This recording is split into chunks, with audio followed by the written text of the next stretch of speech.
islaantii aniga aan qabay oo ciyaalka ii dhashay ii sabri waysi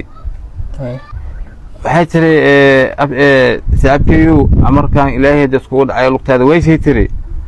aniga waxay tiri ani adiga ishaynay tiri ilmaha ilaahay ku tuso naafa oo cuuriyaan oo shaqaysa karinay tiri oo aniga oo noloshayga iyo biilkayga oo awood u hayno tabar u haynay tiri mal noolaa karo xali ilaahay ul og wallahi oo bilay oday Soomaaliyeed ay xali jikadiga saasay tahay hal oo wax u saaran way wallahi ilaahay og wallahi hal wax u saari malaha xali ilmihii waa qadeen oo aanay tagtay hageed anko yaranay tagtay beenan soo korsay abala joogtiin dawarteen anko yaranay tagtay biyo qarax soobo oo labada lubta oo go'ay waxaasan maale xalay macasheen xabaayanaas wax cunna mahaasano waxan cabna mahaasano wixii noo soo kaalmey kartina soo kaalmeeya muuqaalkayga ninkii wax awoodin in sheer gareeyo waxaan joogaa aaba Soomaaliyeed runtii naafa aabahan sidoo kale wuxuu ii sheegay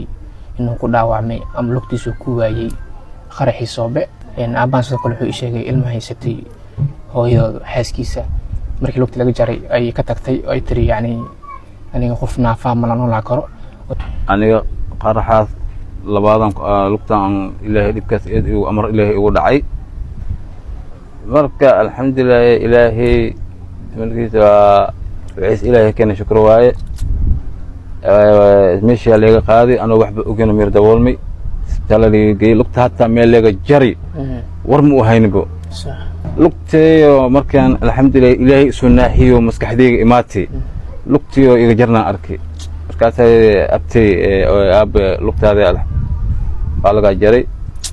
alxamdulillah ilaahay wiis ii keen alxamdulillah rabbi shukr waaye